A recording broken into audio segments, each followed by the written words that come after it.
Welcome to Seductive Chronicles. In today's story, we explore how a single comment, one careless whisper in the break room, ignited a chain of emotional revelations, pulling a quiet suburban wife into a world of doubt, discovery, and unexpected connection. It's about loyalty, ambition, and the fragile illusions we build around those we love most. Sit back, get comfortable, and let this story unfold piece by piece. Don't forget to like, share your thoughts in the comments, and subscribe for more emotionally intense stories. The spark of disruption, it's funny, isn't it? How a single sentence, just a handful of words from someone you've never met, can so effortlessly unravel everything you thought you understood about your life. That was my spring. That was how it began. My name is Helen, and for 27 years I've been married to Richard. We had what I believed was a good life. Not perfect, no life truly is, but solid, steady. The kind of life built on decades of loyalty, routines, shared inside jokes, silent understandings, and Sunday morning pancakes. Our children, Emily and Mark, were grown, out making lives of their own. And our home, a modest colonial in a quiet Ohio suburb, was filled with the warmth of memories, faded photo frames, vacation souvenirs, and the occasional misplaced screwdriver from Richard's endless garage projects. He's a senior engineer, reliable, punctual. Always early for meetings, always polite to waitstaff. He loved his job, or I thought he did.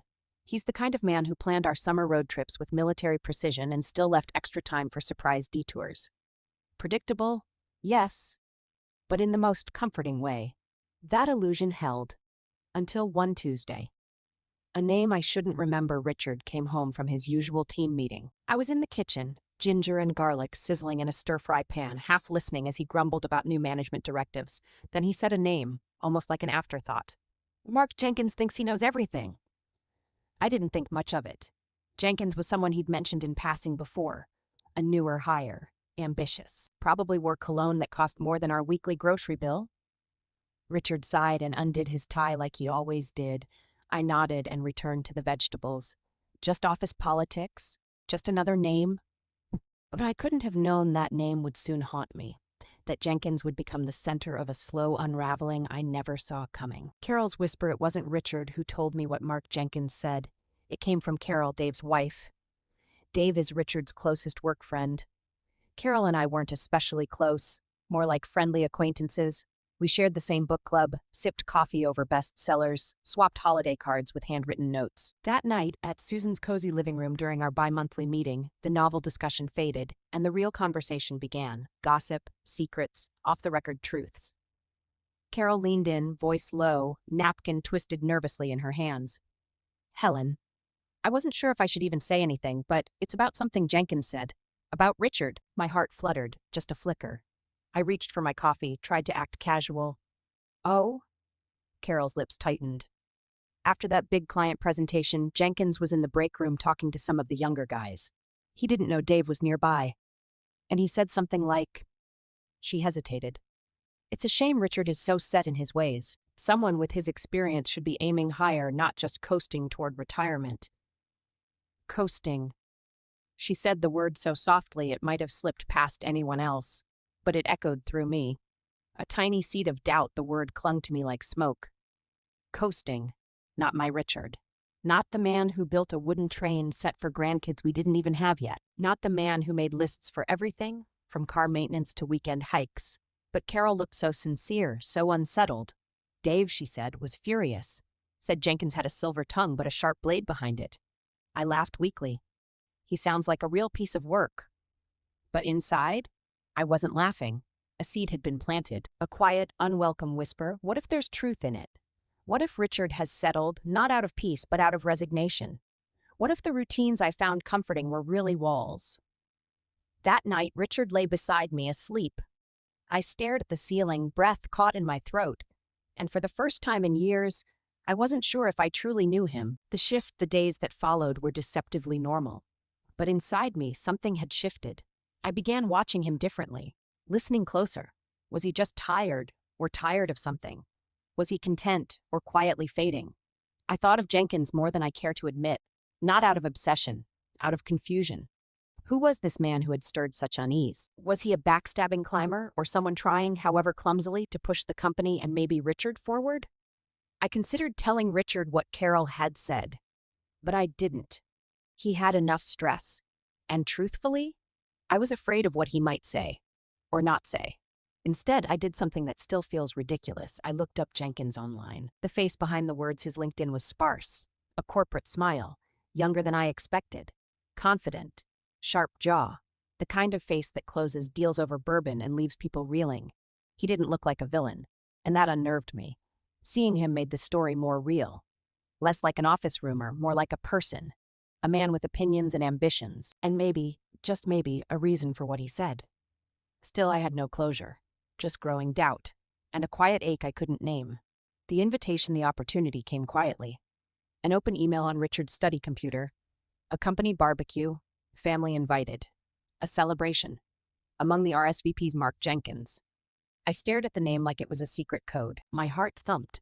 Maybe this was my chance, not to confront, not to accuse, but to see him. To decide for myself.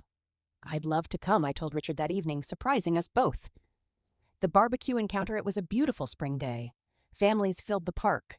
Children's laughter mixed with sizzling burgers and classic rock from a portable speaker. Richard wandered off to chat with colleagues. I scanned the crowd. And then I saw him. Mark Jenkins, laughing near a volleyball net, effortlessly charismatic. Dressed casually, nothing flashy, not the villain I'd imagined. I lingered near the drinks table, feigning interest in lemonade. Then fate intervened. He approached. His smile was friendly. "Enjoying the party?" he asked. "Yes," I replied, breath steady. "I'm Helen, Richard Miller's wife." His face lit up. "Ah, Richard, great to finally meet you." And just like that, the man became real. A different kind of conversation. He was polite, warm, surprisingly humble. "We do things differently," he said with a smile, "but I respect Richard immensely.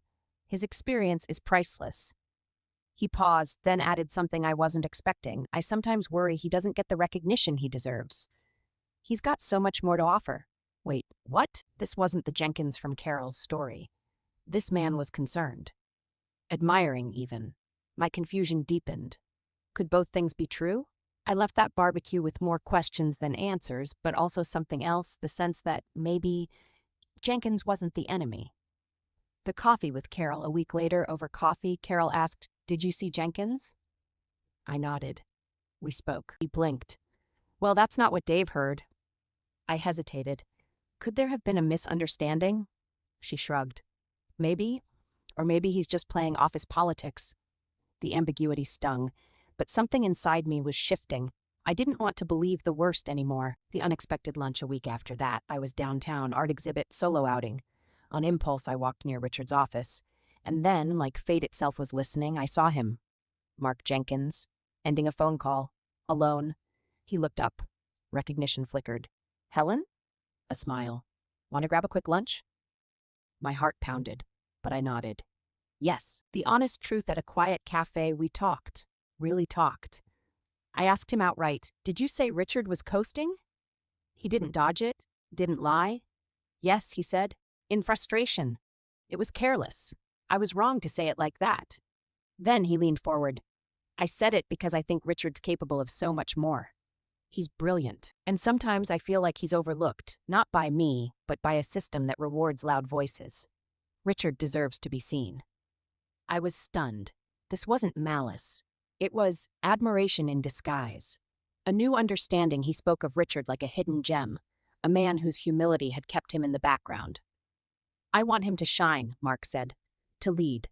And I believed him. The shift in me, I didn't tell Richard everything. Some truths are private, but I began to see him differently. I asked more about his work, encouraged him gently, and slowly I saw the spark return. He mentioned Jenkins with a chuckle one night. "He's all right, but I got some sharp ideas." It was working. The connection had sparked something in both of us. The real discovery: this story doesn't end in drama. It ends in clarity. I learned that sometimes what feels like a threat is actually an invitation to look closer, to ask better questions, to care more deeply. Mark Jenkins wasn't my enemy. He was a mirror. And in his reflection, I saw not just Richard's potential, but my own role in nurturing it. Because loving someone means not just accepting who they are, but believing in who they can still become. Thank you for watching Seductive Chronicles. If this story touched you, inspired reflection, or made you see your partner in a new light, don't forget to like, comment your thoughts, and subscribe for more emotionally powerful tales. Until next time, cherish the quiet truths.